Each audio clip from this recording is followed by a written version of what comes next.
Assalamualaikum warahmatullahi wabarakatuh.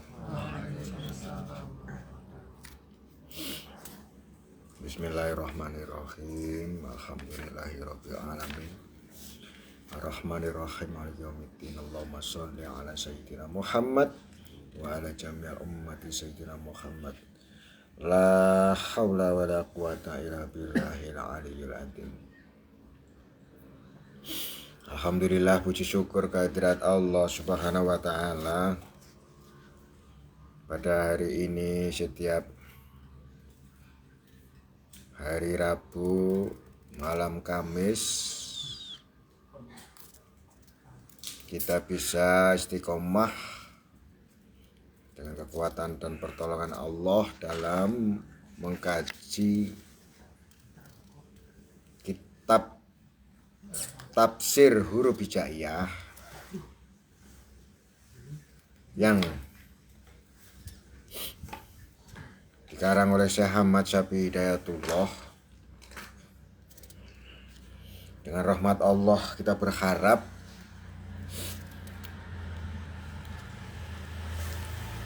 kajian kitab Alif Adam benar-benar bisa menjadi suatu bagian daripada ilmu Allah untuk menjadi pencerah petunjuk arah bagi kita, khususnya Bani Adam, untuk memahami keadaan kita, merujuk kepada makom-makom dari huruf hijaiyah yang dalam wilayah kajian tafsir huruf hijaiyah pada makom Alif Adam Khalifatullah.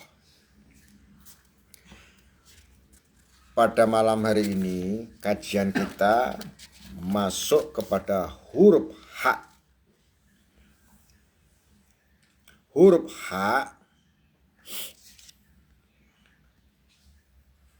sebagaimana kita tahu, huruf H adalah huruf seperti halnya jim,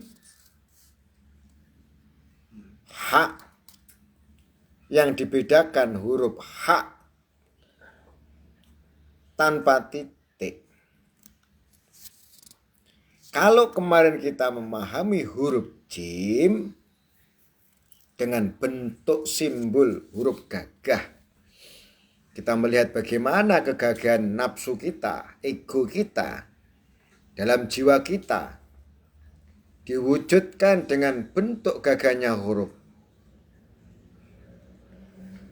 Lalu dengan titik yang ada di tengah-tengah huruf menunjukkan rasa ego diri, keakuan. Pada puncaknya adalah keakuan terhadap diri sendiri hingga lupa siapa dia Al-Haq. Akhirnya menjadikan posisi ketidaktahuan siapa ego dirinya itu hingga berani menentang dia Allah Al-Haq yang telah menyatakan inani anallah, sesungguhnya aku adalah Allah. Orang-orang yang di makom huruf jim, yaitu Bani Adam, yang belum memahami siapa Allah, siapa saya,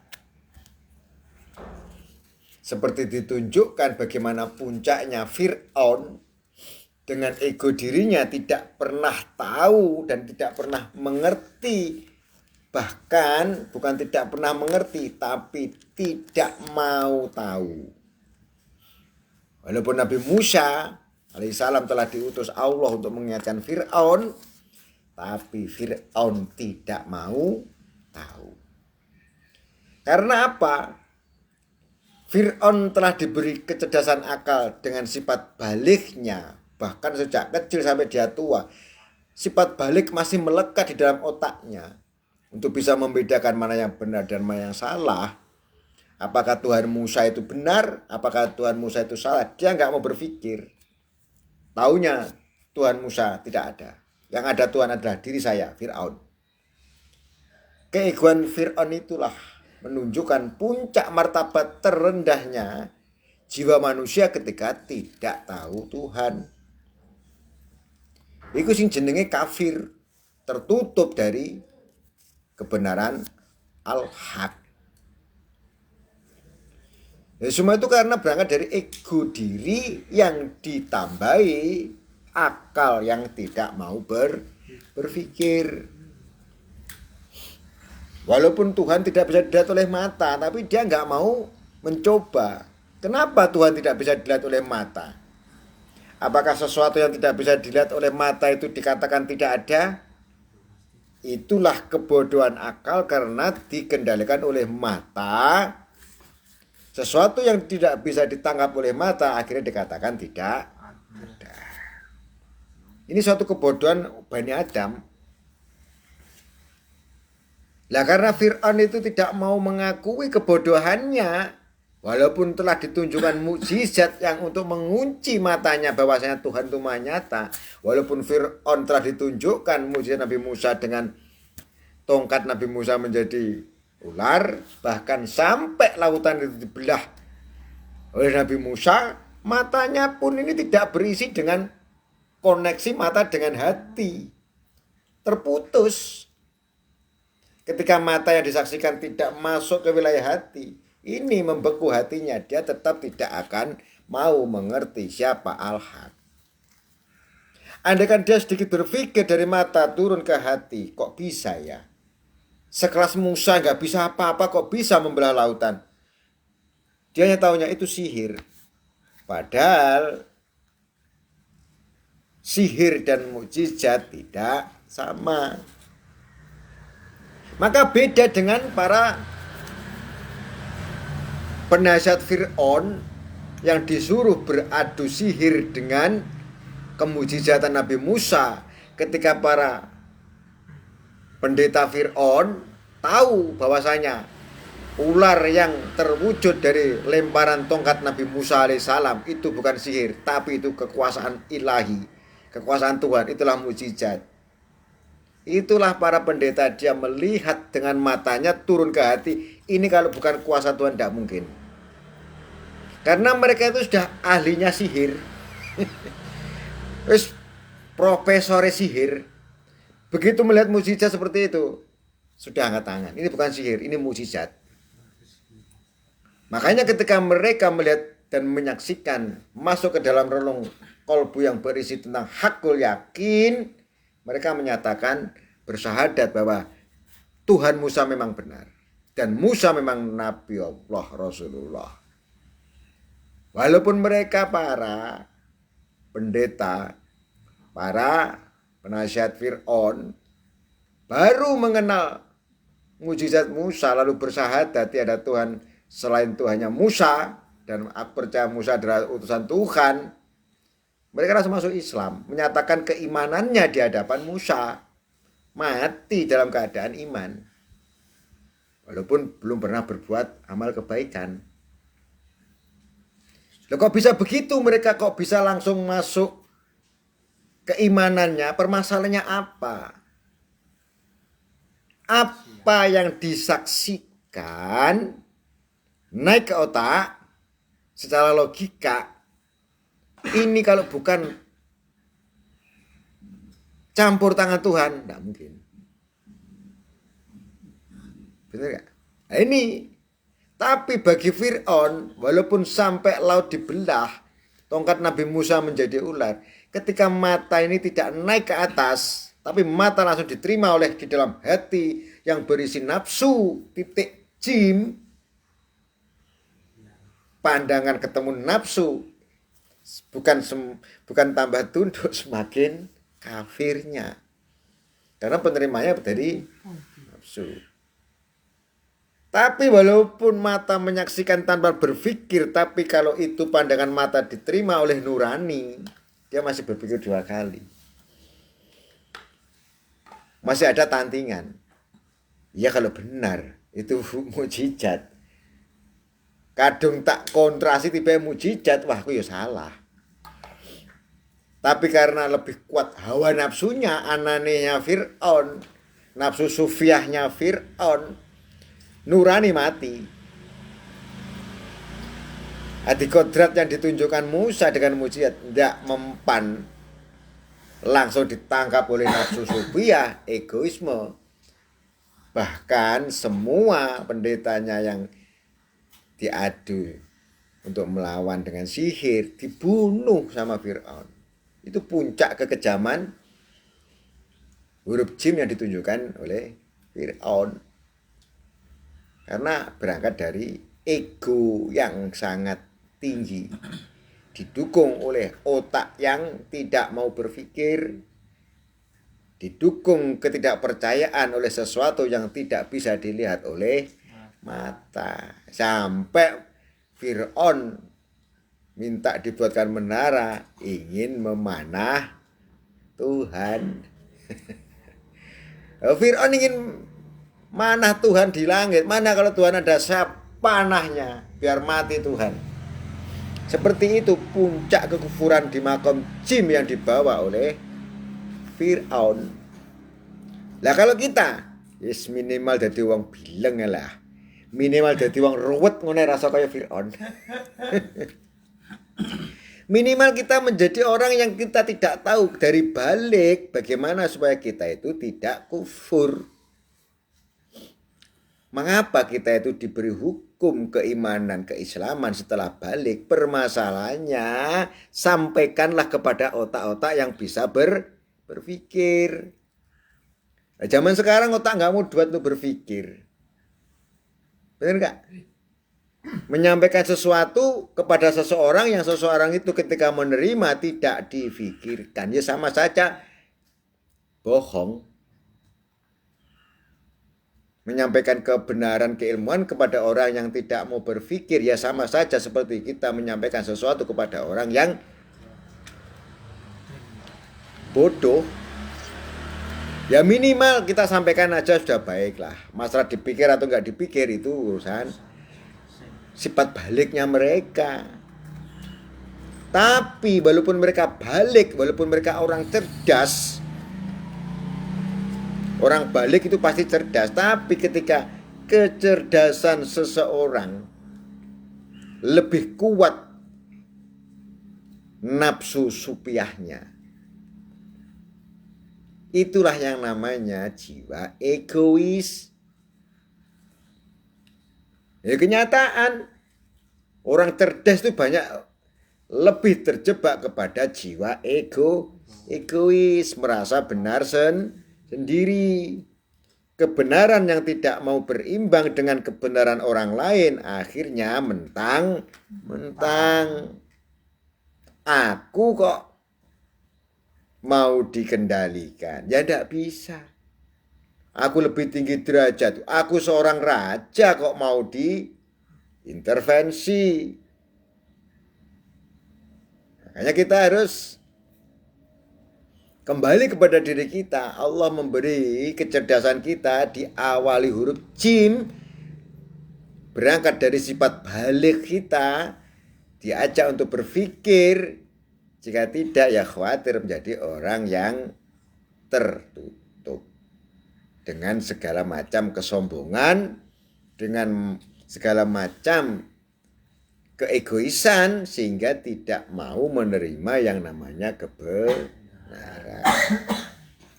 Ya seperti itu. Abu Jahal, hurufnya juga jim. Ya kan?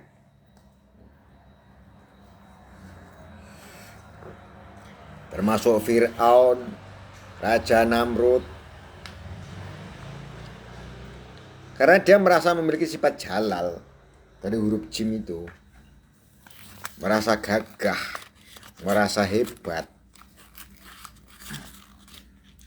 Nah sekarang kalau kita sudah tahu titik di dalam huruf jim itu yang menunjukkan permasalahan egoisme di dalam huruf jim, awal cikal bakal keluarnya jiwa egoisme itu adalah ananiyah, diri, aku.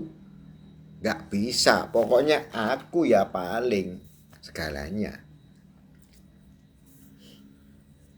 Itulah benih-benih jiwa Fir'aun. Benih itu kalau gak disirami ya memang gak akan tumbuh. Tapi lama demi lama pasti juga akan tumbuh. Makanya kalau kita naik ke huruf H, bagaimana keadaan huruf H? Ya sama 11-12 dengan huruf jim. Bedanya kalau huruf jim itu masih bisa berpikir secara egoisme. Aku kok dijatuhkan, seperti Fir'aun. Tapi kalau huruf H, hilang titiknya. Cuit. Ya. Ngasih pisahan.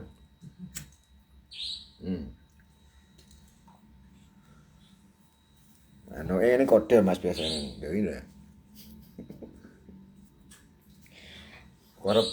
Korep petengan nih.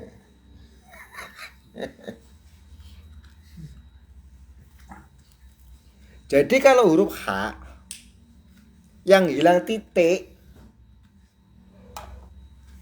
itu menunjukkan ketika orang-orang sudah tidak bisa berpikir, sudah nggak mau melihat, sudah nggak mau mendengar, bahkan juga sudah tidak memiliki jati diri. Karena titiknya hilang, ditutup jim. Sampai gak ngerti aku ini sopo. Hilang diri, hilang akal, lupa kesadaran. Pedot das bahasa. Pedot.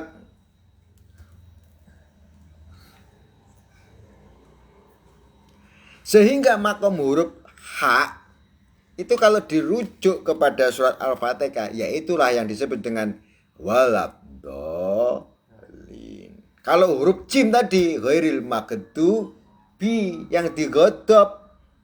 Makanya ketika Fir'aun itu digodop sama Allah, dia dijatuhkan ke Laut Merah dengan cara tidak bisa bernapas. Itu godop. Dia digodop sama Allah, dimurkai sampai dia ditenggelamkan. Maka orang-orang yang digodop Allah itu kebanyakan dia ditenggelamkan. Tapi kalau orang yang tersesat, kebanyakan mereka tidak tenggelam kepada suatu kesulitan, tapi tenggelam pada dirinya sendiri. Enggak, orang kelep tapi kok hilang. Beda loh ya, wong kalap karo wong kelelep. Lah Fir'aun itu kelelep ning di segara Laut Merah. Dia kelelep, dia sadar karena dia sudah bisa mengatakan la ilaha illallah di dalam tenggorokannya, tapi dihalang-halangi oleh malaikat Jibril. Makanya persahadatan kesaksiannya Fir'aun dari hatinya ketika sudah napas di tenggorokan, dia mau mengucapkan la ilaha illallah tidak bisa. Karena lisan sudah terkunci, napas dihentikan di tenggorokan, dia hanya bisa mengatakan Tapi kita nggak tahu apa yang ada di benak, hati sama pikiran Fir'aun. Ya kalau dia mengatakan la ilaha illallah tapi lisan tidak berkata, hanya gak ada yang tahu. Masih kemungkinan dia menggunakan sifat akalnya dengan nuraninya, walaupun dia masih mengatakan lisannya belum mengatakan la ilaha. Itu secara syariat. Tapi kalau secara hati, walau wa'lam, yang tahu hatinya Fir'aun adalah Allah. Malaikat Jibril gak tahu hatinya Fir'aun, tahunya lisannya ditutup, tidak bisa ditutup karo ndut. Ndut segara Laut Merah.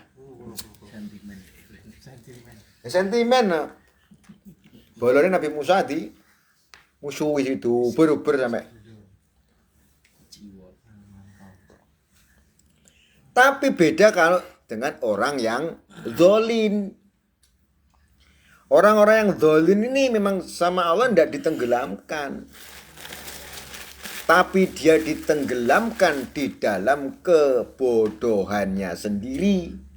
Hingga sampai dia hilang jati diri. Pengen bukti? Mau Kang, singkat cetaknya kula wau lho. Sujud wau lho. Ya itu kula ngalami ketika aku ngalami hak itu mau hilang jati diri. Kayak pas itu pancingannya gak sengaja. Wis hilang diri piye? Dikatakan gendeng ora gendeng, dikatakan kesetanan ora kesetanan, dikatakan kesurupan ora kesurupan. Ora genah wae. Mantan stres, mantan wong gendeng. Bahasa nih, huruf H itu adalah orang-orang yang hilang akal, hilang jati diri. Di dalam Al-Quran disebutkan khatamallahu ala qulubihim wa ala sam'ihim wa ala absarihim ghishawatu wa lahum adzabun adzim. Bagi mereka tidak tenggelam, tapi adab yang besar. Makanya Fir'aun itu masih masuk ke dalam kufur, dia ditenggelamkan, bukan di adab. Karena dia masih punya logika sama kesadaran batin. Tapi kalau huruf H ya sudah, kesadaran batin sudah nggak ada, akal sudah blank, ya kan? Lisan sudah nggak bisa bicara yang jelas. Kalau mau contoh secara kenyataan yaitu orang-orang yang sakau, orang-orang yang hilang ingatan, orang-orang yang tidak sadar dengan jati dirinya. Kalau Fir'aun masih lebih tinggi karena dia memiliki jiwa sebagai raja. Jiwa manusiawinya ada walaupun dia bersifat kejam. Jiwa egoismenya ada, dia punya kesadaran berpikir Fir'aun karena dia tahu musuh saya adalah Musa. Tapi kalau orang gila, siapa musuhnya?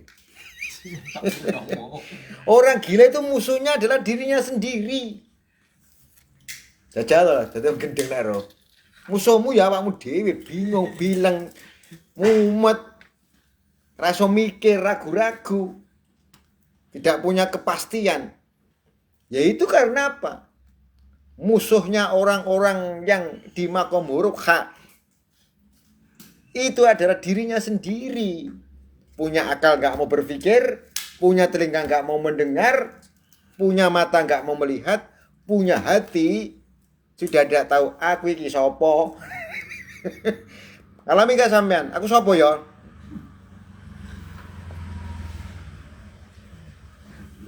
Aku sopo? Aku Tuhan. Oh jangan dulu. Bahaya nanti Susi pedot engko. Tuhan bingung gak ada duit.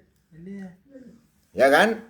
Itu harus diwaspadai, itu alamat gejala-gejala, indikasi pedot gitu. Ya, karena saya juga pernah ngalami indikasi pedot ya berawal dari seperti itu.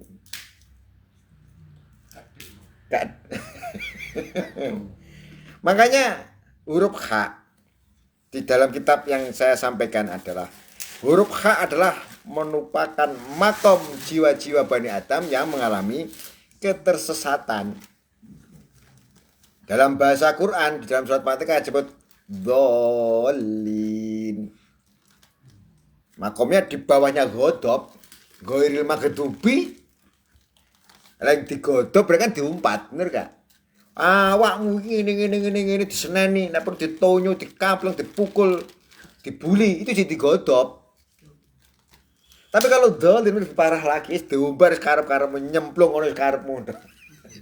Wis ra kena dituturi, sumum bukmun umyun fahum layar jiun wis iku. Khatamallah sampai Allah ngunci. Khatamallah ala qulubihim wala samihim wala besorihim gisawatu walahum adabun. Gedepe engko Sing paling cepak, sing paling cekak. Godope pikir bunuh diri. Wes kendat wi mau, naudzubillah min dzalik. Beda le Firaun, panjen Firaun dikendat karo Gusti Allah ning segara Laut Merah. Lek Firaun panjen dipenggal gurune karo Gusti Allah lewat klelep di Laut Merah. Digantung ning segara, rasa ambekan.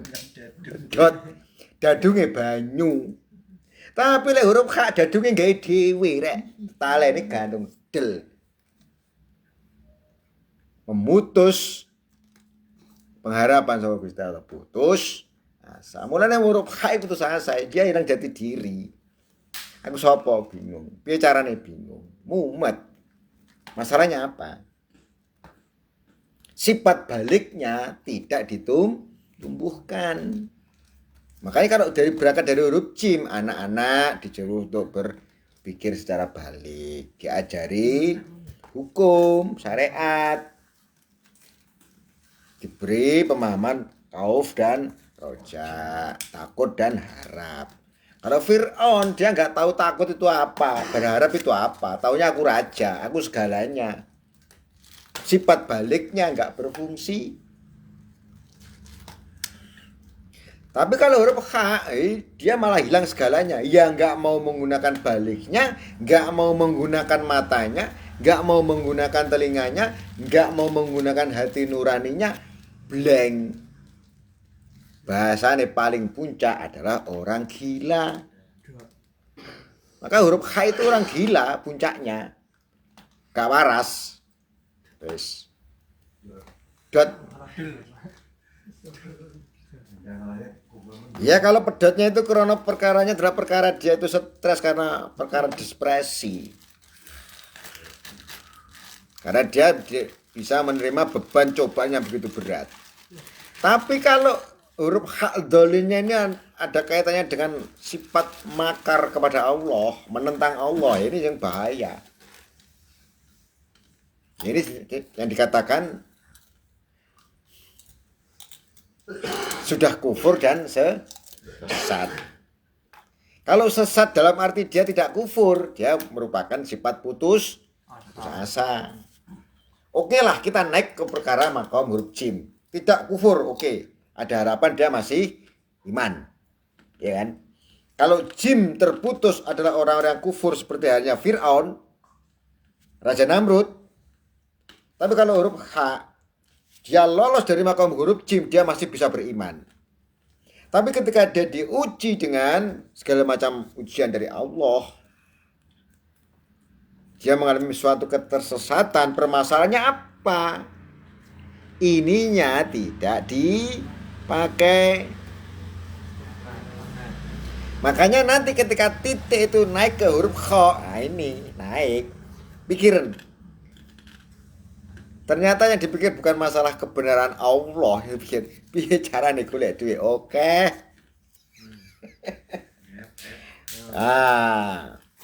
Piye carane uripe cukup enak kaya korun sak labah. Makom sak dhuwure. Apa sak labah iku gak beriman? Beriman. Sak labah iku beriman dhisik marang ngono njaluk turun Kanjeng Nabi minta supaya didoakan menjadi orang kaya. Ujung-ujungnya pedot. Nah, ini perbedaannya nanti dengan huruf H yang gagah. Sampe ngerti gak wong gendeng gagah apa gak? Oh gendeng lu gagah mlaku suratan gak ana sing wani ngaru-ngarui. Wong gendeng iki diwedeni wong lho rek piye to? Wong gendeng iki diwedeni wong lho. Ya huruf H gagah iki lho. Polisi wedi musuh wong gendeng Pak Pur ngile kanca. Gak ngono diantem karo wong gendeng wong dalan. Wong gendeng bebas hukum, gitu. Makanya huruf H itu saya jelaskan di sini. Huruf H dapat kita pahami setelah kita sadari gambaran di huruf jim yang menunjukkan diri manusia yang telah berkuasa, berkemampuan dengan keakuan, dengan keyakinannya serta egonya hingga lupa Tuhan Seperti orang dahulu, banyak yang ingkar. Lalu kemanakah titik yang ada pada huruf jim? Hilang hingga menjadi huruf kha. Maka makna hilangnya titik tersebut adalah keadaan yang menunjukkan pada masing diri pernah mengalami keadaan lupa diri atau masa kegelapan diri atau sebab terlena oleh berbagai godaan dan ujian. Ya termasuk wong kesurupan. Itu hilang diri. Termasuk orang hilang ingatan, hilang diri. Termasuk orang mabuk, itu hilang diri. Termasuk orang narkoba, hilang diri. Paham tuh? Hilang akal, hilang ingatan, hilang pendengaran. Akhirnya kayak zombie sini di Amerika itu loh, manusia zombie. Iya seperti itu. Benar enggak? Apa itu bukan bagian dari Bani Adam? Bagian kan? Dikatakan orang urip tapi enggak tahu itu manusia apa mayat berjalan, nah itu disebut zombie. Dia begini, enggak tahu berjalan kemana. Ya diam saja gini. Itu huruf H. Manusia zombie. Karena apa? Pengaruh obat-obatan keras yang merusak akal, pikiran sehingga dia hilang dirinya sendiri siapa. Aku siapa ya? Aku pernah ngalami aku siapa ya? Ketika blank aku siapa ya? Lali aku siapa ya? Ya termasuk orang yang kesurupan, jati dirinya hilang diganti jati diri yang lain, kodam yang masuk. Itu bagian dari huruf H. Apakah mereka tersesat? Oh tidak. Tapi adalah hilang di martabatnya, hilang diri. Tapi yang paling dalam adalah martabatnya dolin. Kok bisa? Ya dia tersesat. Ayatnya mana? Nanti ada. Bahkan yang ditakutkan adalah Allah yang mengunci mata hati dan pendengaran. Bagi yang kafir, sesat, menentang kenyataan Tuhan, dijelaskan khatamallahu ala qulubihim wa ala samihim wa ala absarihim gisawatu walahum adzabun azim. Allah telah mengunci hati dan pendengaran mereka. Karena sesatnya orang yang menentang Allah, itu Allah marah, Allah godop. Tapi kalau tersesatnya orang yang kurang sabarnya karena putus asa, itu lain cerita. Dia karena gak sabar menghadapi ujian Allah. Wala ta'asu min rahmatillah. Ya kan? Itu dari dia hanya putus asa dari rahmat Allah. Tapi kalau yang jenenge dolin itu dari kufur naik ke sesat, itu sing double. Bermodal dari kufur lalu sesat, tapi bermodal dari iman lalu sesat, itu namanya putus asa.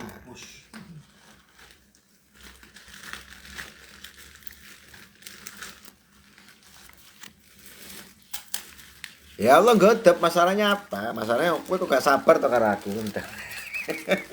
Wong tak uji sakmene kok wis bengok-bengok Allah. Sakmene wis adan terus dalan. Ya kan? Makanya kita itu harus bisa menciptakan hubungan husnudzon sama Allah. Lalu kita enggak menciptakan husnudzon sama Allah dalam ujian. Allah itu enggak akan menguji hambanya itu terlalu berat di luar batas kemampuan. Allah pasti akan menurunkan pertolongannya. Nah kita kadang-kadang orang putus asa itu gara-gara apa? Berangkat dari jiwa emosi, berangkat dari nafsu amarah. nafsu amarah yang meledak sehingga dia tidak punya keoptimisan di hati, nafsu sufiyahnya hilang, nafsu mulhimahnya hilang, ya kan? Itu yang menjadikan dia tidak punya pengharapan kepada Allah. Jadilah putus asa. Dia memang beriman tapi putus asa. Maka dikatakan tersesat, tapi tersesatnya bukan dzalin secara digodop, karena dia memang berangkat dari keputusasaan. Beda kalau ya tersesat karena menentang.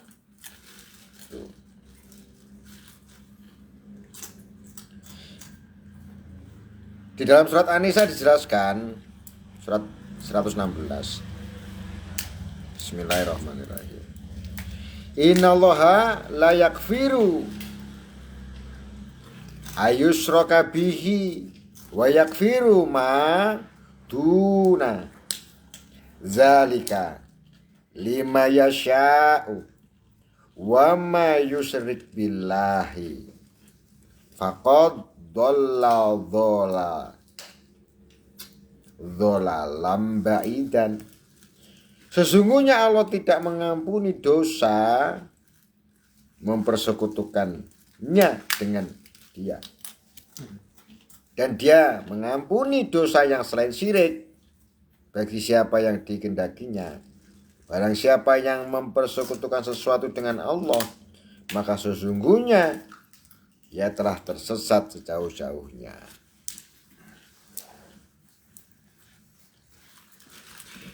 Innalladzina kafaru wasaddu an sabilillahi qaddalu dhalalam ba'idan.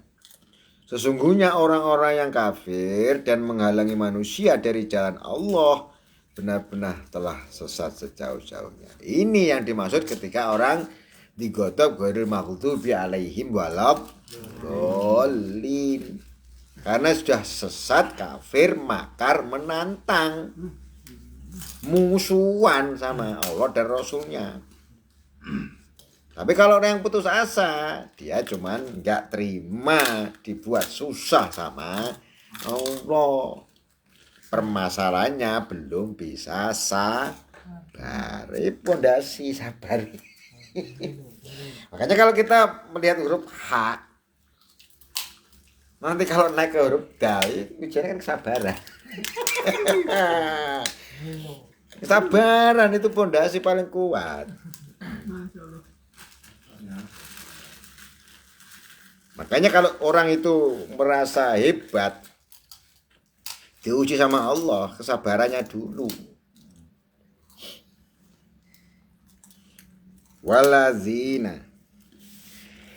kadzabu bi ayatina summu wa bukum fi zulumah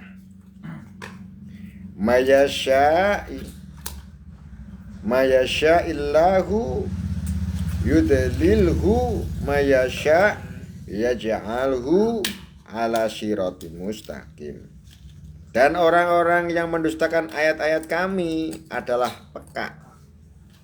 Itu li. Didhawuhi Gusti Allah bidak. Makanya kan jangan mengatakan Allah tidak berkalam. Oh, tidak, Allah berkalam. Dengan caranya dia berkalam. Ayakula. Dan ayakula lahu kun fayakun. Allah menciptakan langit dan bumi aja dengan kun. Apalagi kita yang punya telinga, masa Allah nggak mau berkalam sama kita? Caranya gimana?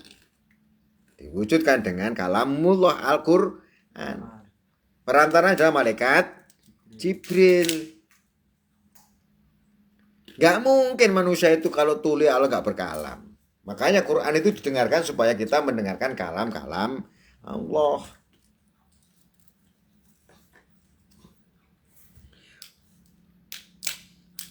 Mereka peka, bisu, dan berada dalam gelap gulita. Ya, sesat itu gelap gulita.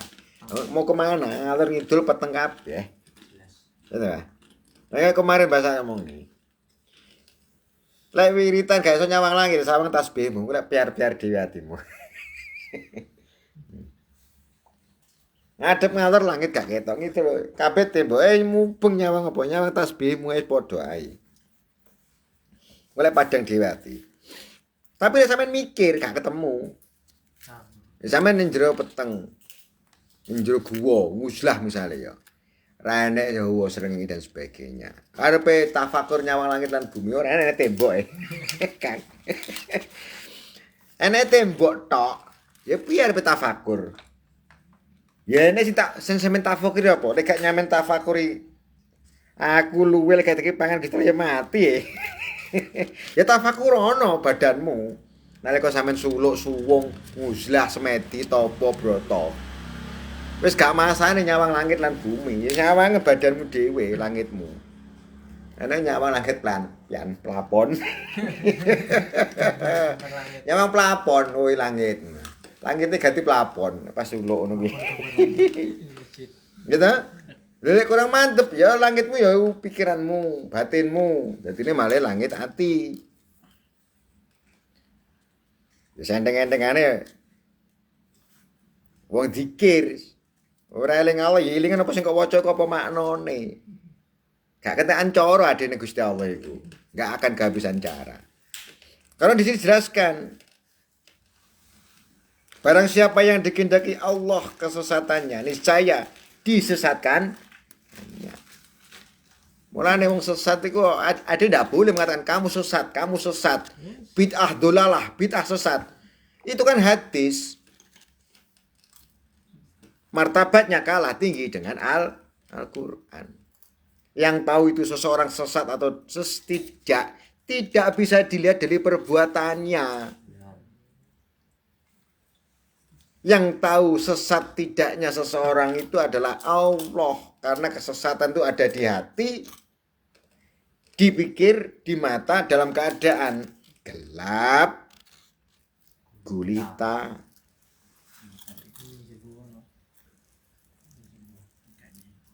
Nah ini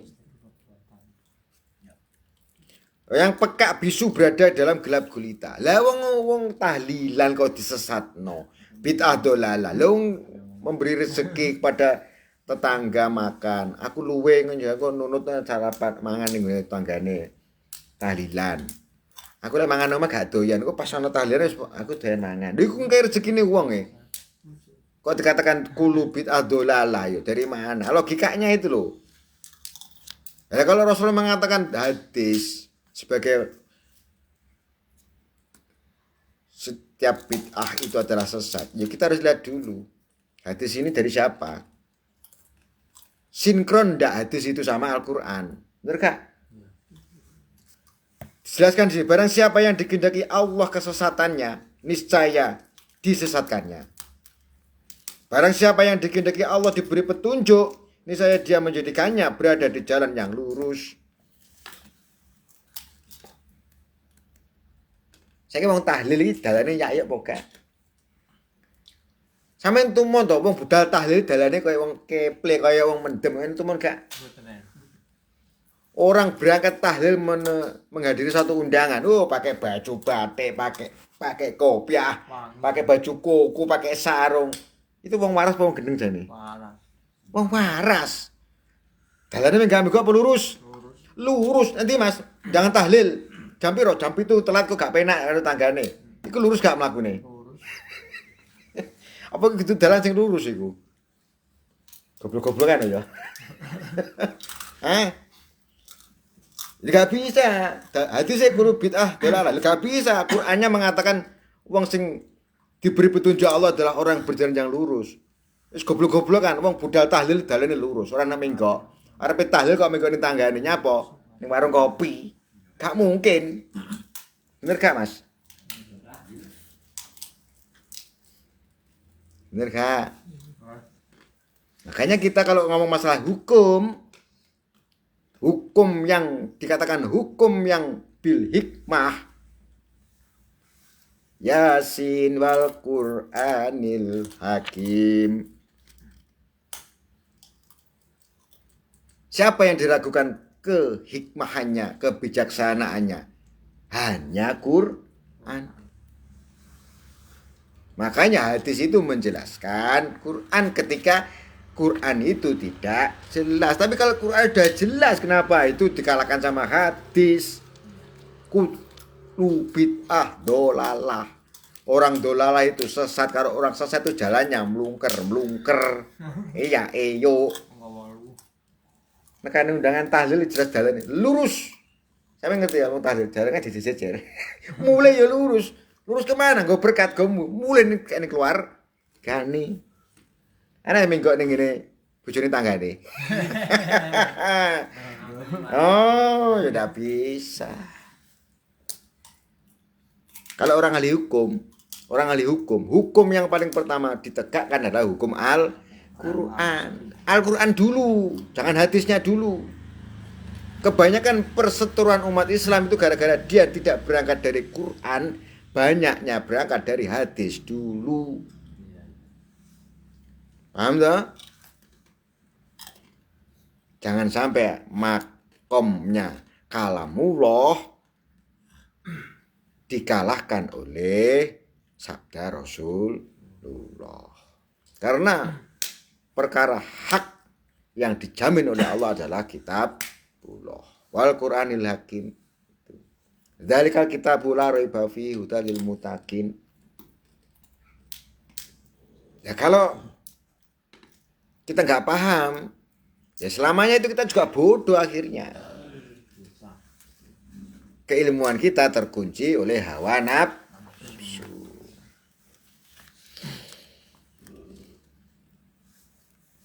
Wa qala Ibrahimu li abihi azara tatakhidhu asnaman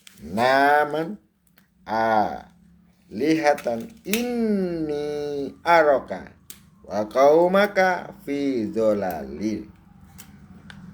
Dan ingatlah di waktu Ibrahim berkata kepada bapaknya Azar, pantaskah kamu menjadikan berhala-berhala sebagai Tuhan?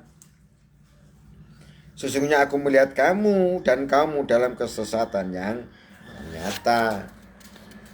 Gila.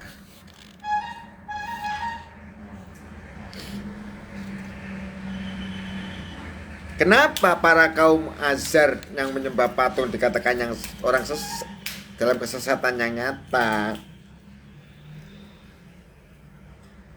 Karena mereka itu tidak mau berpikir. Dia menggunakan perasaannya, bahwasanya mewakili perasaannya patung yang disembah itu memberikan kekuatan dan keberkahan. Kesesatannya adalah pada wilayah akal. Matanya tidak bisa melihat, patung tidak bisa bergerak, patung tidak bisa bicara. Mereka hanya berkeyakinan. Dilalah jin masuk, nambah-nambahi, ya sudah jadi. Maka inilah simbol manusia yang kehilangan pedoman hidup dalam kesesatan. Hilangnya titik di huruf H juga menafsirkan tanda keadaan hilangnya kesadaran akal dan kecerdasannya, serta nafsu dengan semangat hidupnya dan hati nuraninya dengan rasanya. Yuk gendeng, ganti nafsu, ganti pikiran. Tidak punya tahu jati dirinya saya itu siapa. Iku wis carane ya.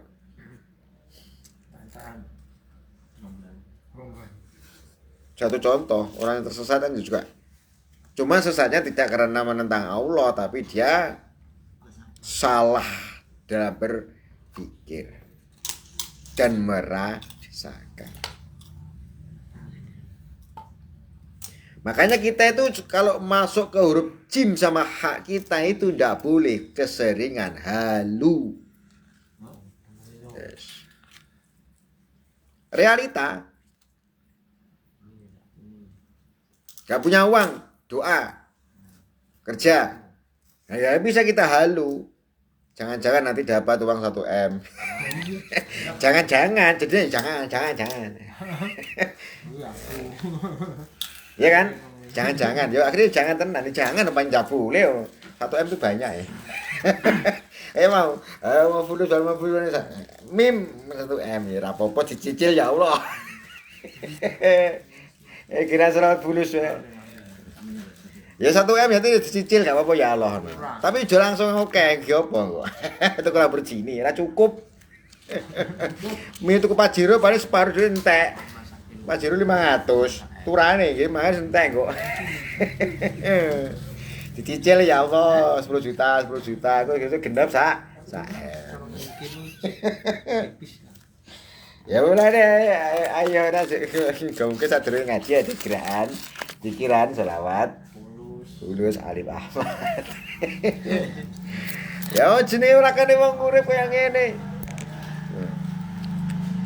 Dadi bae duit triliunan di gegere sa Indonesia won 1000 triliun, 1000 triliunan ya Allah, 1 meme gak apa. 1 M meme ora apa-apa ya Allah, tapi nyoto lah ya. Dicicil gak apa ya Allah, dicicil ping 10 apa ping 20. Itu kan yo, badimu sakulan piro? Nyambut gawe oleh 3 juta. 3 juta sak M dibagi 3 juta pirang tahun. Tahun. Ya sak ngono no carane. Aja langsung dijaluk tunai. Wah, iki opo ngono.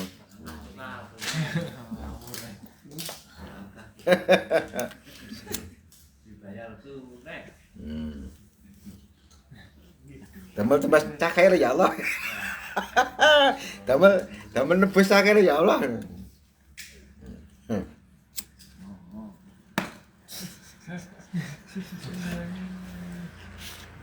Ya, ini buat sekilas info. Alhamdulillah ini ya ayo tes. Ya, biar Mbah Win.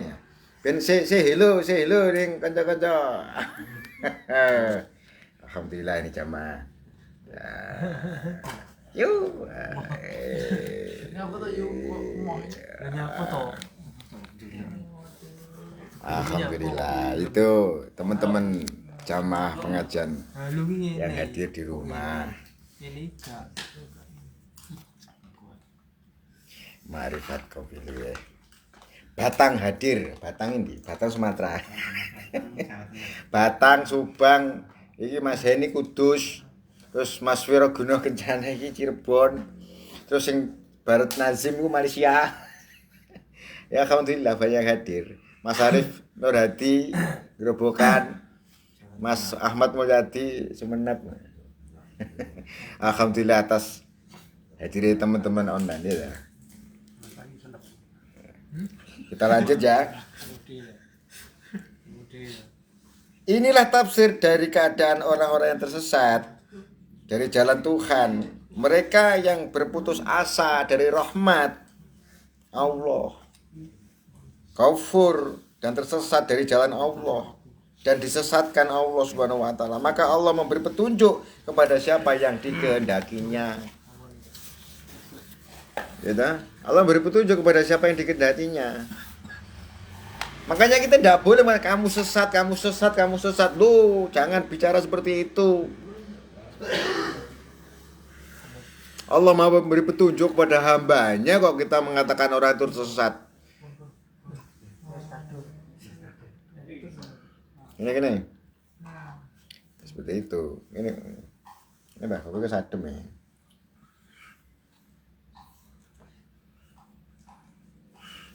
Alhamdulillah.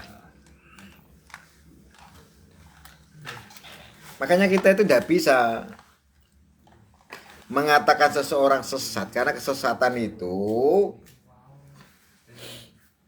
Batang Jawa Tengah, oke, tapi kan Batang Sumatera.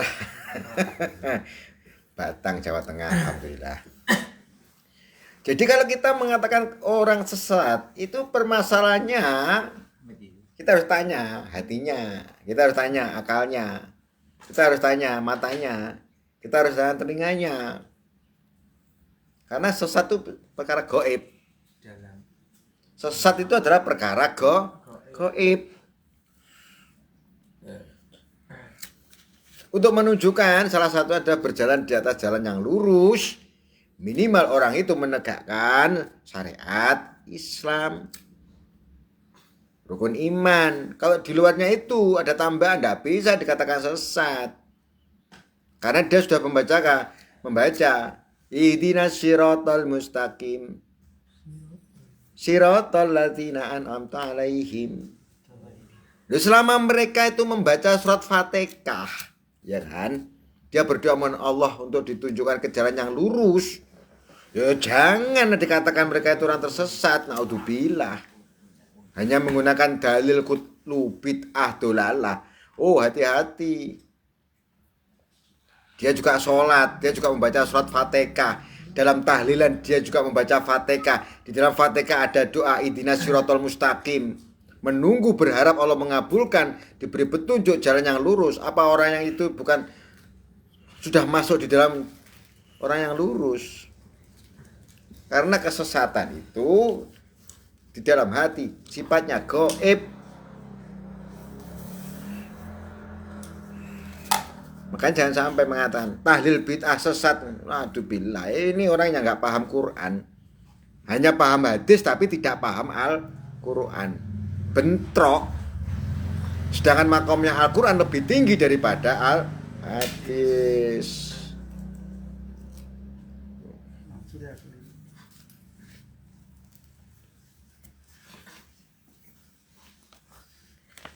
Di dalam surat Al-Mu'minun ayat 71.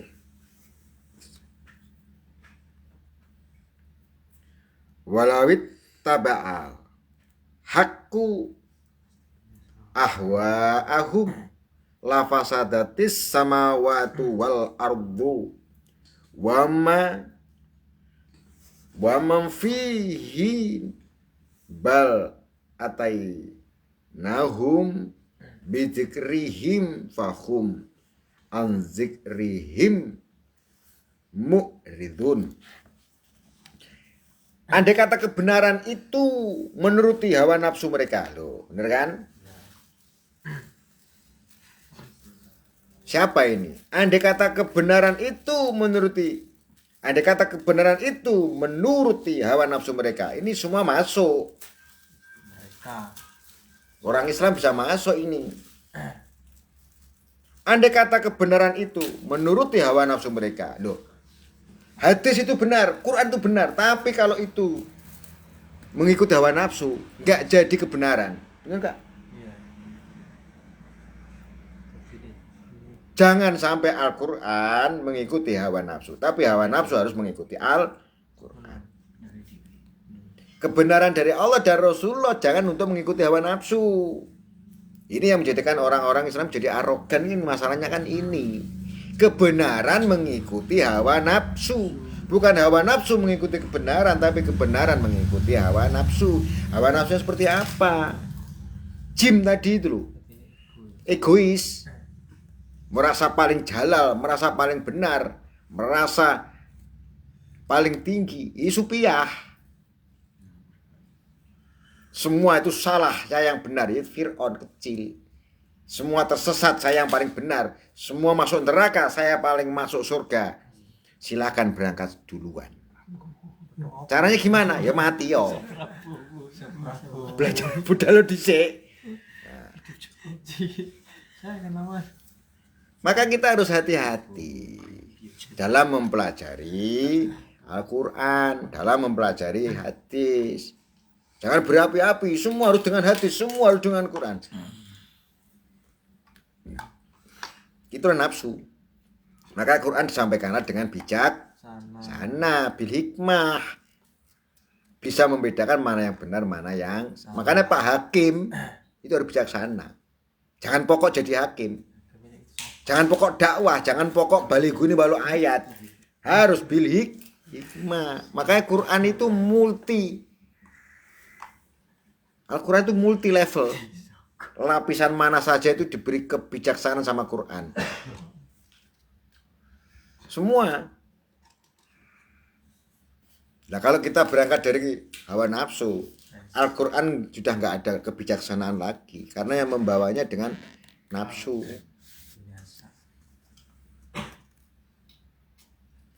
Ya nafsu itu kan hanya ingin ini, ingin itu.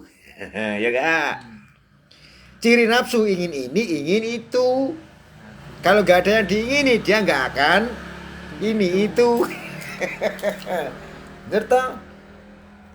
Nah ini loh ayatnya. Andai kata kebenaran itu menurut hawa nafsu mereka, karena mereka masih punya ingin ini, ingin itu, jadinya ini itu, jadinya itu kemelinti. Ya wanita itu kan kemelinti. Adigang, adi. Ya makom jim itu. Jangan kita membawa kebenaran kalau kita masih membawa di makom huruf jim. Orang makom jim kan masih balik, baru mengenal Islam, baru mengenal agama Islam. Ya kan? Arogansi yang ada, otoriter, sifat halal, angkara, murka, adigang. Mana ngaji karo wong Jawa ben paham. Ben roh Jawane, karepe piye to?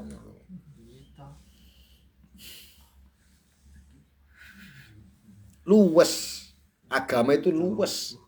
Makanya dikatakan latifun, lembut. Dan juga tawasud ya, tengah-tengah ya. Enggak ke kiri-kirian, enggak ke kanan-kananan. Harus bisa adil, namanya tawasud kan adil.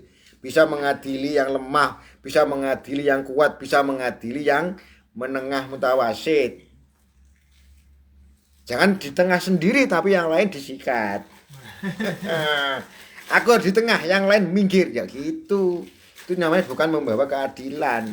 Itu akhirnya menguasai.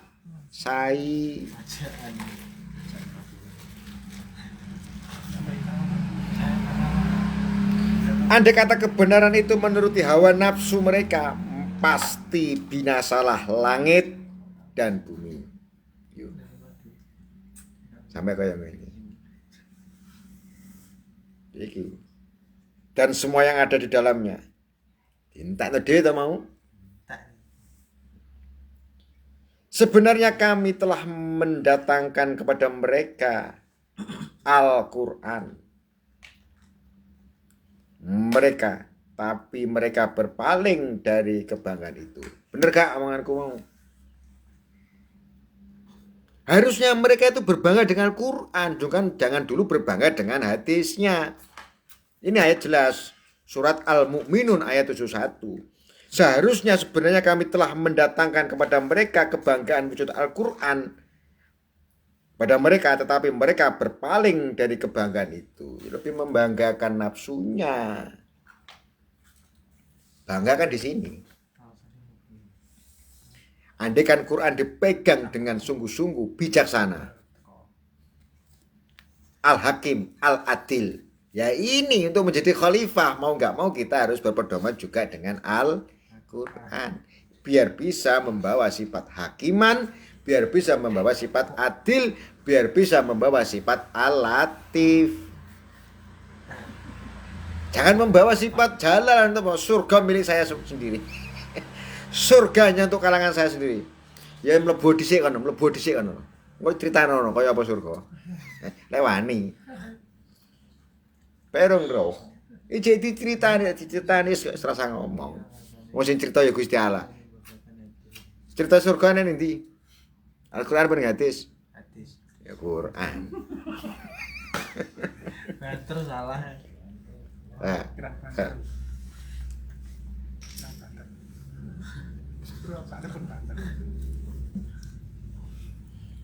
Kopi ra karo rokok dhisik ndi? Kopi mbek rokok dhisik ndi? Kopi. Ya kopi apa rokok?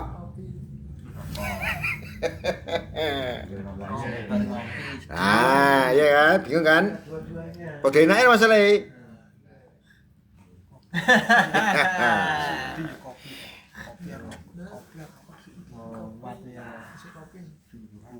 Iya lah. Quran karo hadis dhisik ndi? Quran. Ya Quran ya.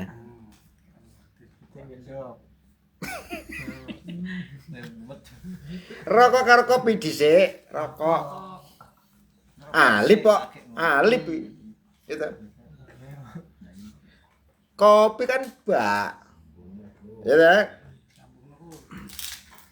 Quran itu bawa sifat alif, lam, mim, ketegaan, keadilan. Hadis bawa sifat ba, Rasulullah menjelaskan. Kalau Quran sudah jelas, apa perlu dijelaskan? Nggak perlu. Betul kan?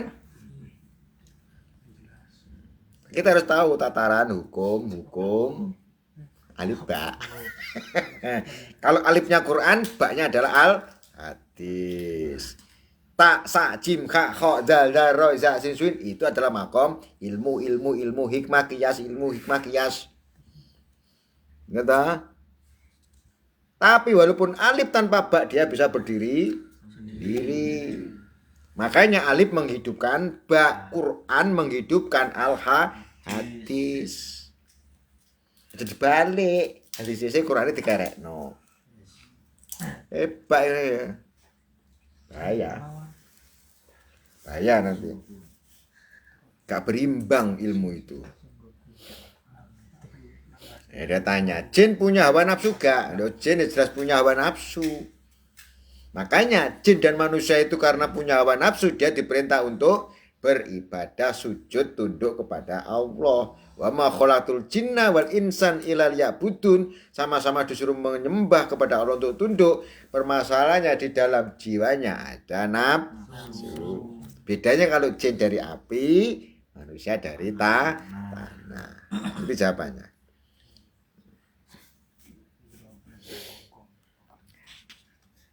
Sehingga benar-benar menyadari dirinya, ya kan? Orang yang di makom huruf kha, kalau sadar di fase-fase blank,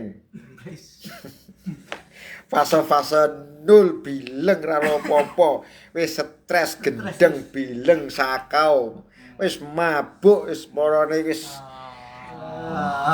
fly dan sebagainya. Ketika dia sadar pernah mengalami seperti itu, kembali kepada kecerdasan akal, dia merasakan suatu nikmat yang besar, bahwasanya otak ini memang dilebihkan Allah kepada manusia supaya kita mempertahankan kecerdasan akal. Makanya sesuatu yang memabukkan itu hukumnya haram, dilarang. Permasalahannya apa? Ini loh merusak pusat saraf otak. Sini rusak, sudah rusak semua. Bener gak?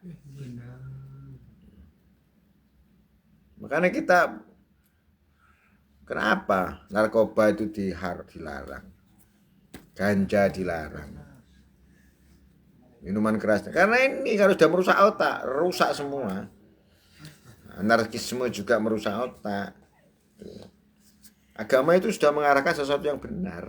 Karena agama itu memang Allah itu tahu. Kalau kamu otakmu rusak, ya rusak semua. Benar gak? Ini diharamkan. Bukan permasalahannya orang yang mabuk dilarang untuk sholat. Bukan masalah itu.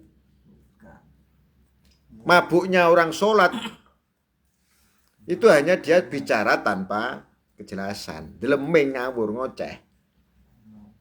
Gak ada wong mabuk sholat ngantemi wong. Paling ngantemi awake dhewe. Allahu Akbar, Allahu Akbar. Bener gak? Tapi lek wong mabuk ora krana salat iso ngantemi wong liya, urusan polisi. Iya, tawuran, ya kaya ceritane iku. Ini yang harus kita hindari. Sesuatu yang merusak akal. Rusaknya akal akhirnya hilang ingatan. Iya. Maka sungguh berharga nikmat akal bagi orang-orang yang telah mengalami blank akale. Jadi baleni wis pisane selama urip dadi stres. Jadi baleni kan tak critani wis pisane wong bilang wong klebon-klebon kodam sing ora jelas ngono kuwi. Wis otak-otak cerdas kok geseran kodam ya dadi halu tok isine. Nglayung halu. Wis rasa-rasa gak jelas, itu termasuk hak. Salah prasangka yo hak. Ya nang. Jadi bener nang. Nggih. Ya, ngene. Bisa aku pisah tok nang wis mau dibaleni aku. Wis tau gendeng aku. Aku wis tau stres, wis pisane ya Allah jon. Ora harus kembali. Naik. Lek orang tahu gendeng rasa cerita ngene rek, tahu. Lek tau stres, ora tau cerita secara ngene. Lek ora tau mumet golek pangeran, ora iso cerita ngene. Ayo lah. Mulane mantan stres kudu iso marasno wong stres. Jamaah mantan stres ya. Gurune tau stres, muridé tau stres. Rehabilitasi wong stres. Iki ngalah bener Ya mantan pedas ya kudu nyambung wong sing pedhot-pedhot ngono carane piye. Ya ngaji. Surat kuning. Kuat. Ya, beruntunglah, ya gila, beruntunglah yang pernah mengalami ini. Mulane kowe tau stres beruntung ngono, wis waras iku. Jadi baleni nek kudu iso mencerdaskan wong sing tau stres. Nang, untung kowe ketulungan rene nang, gak nawe ya bilen teko tur dalan wae.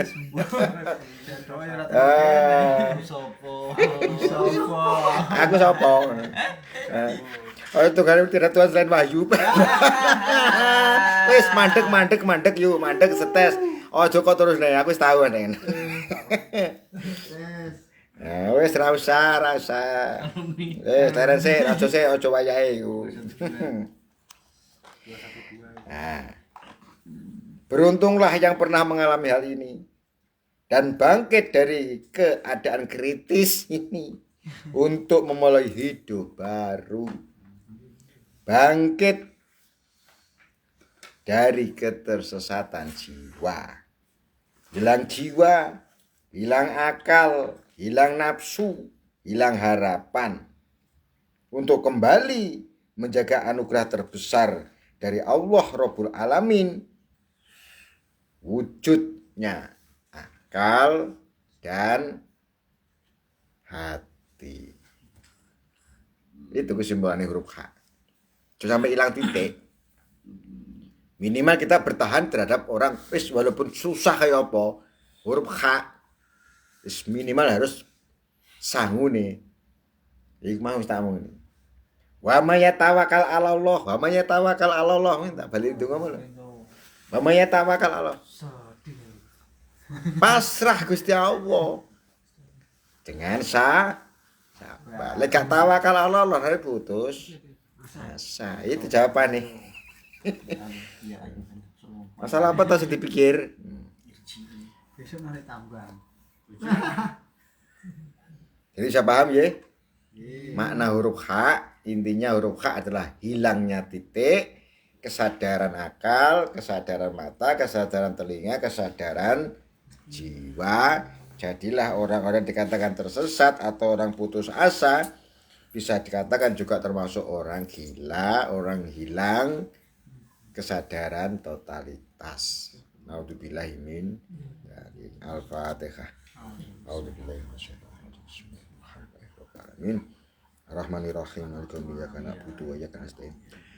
Ihdinas siratal mustaqim. Ihdinas siratal mustaqim. Ihdinas siratal mustaqim. Siratal ladzina an'amta 'alaihim ghairil maghdubi 'alaihim waladdallin. Amin.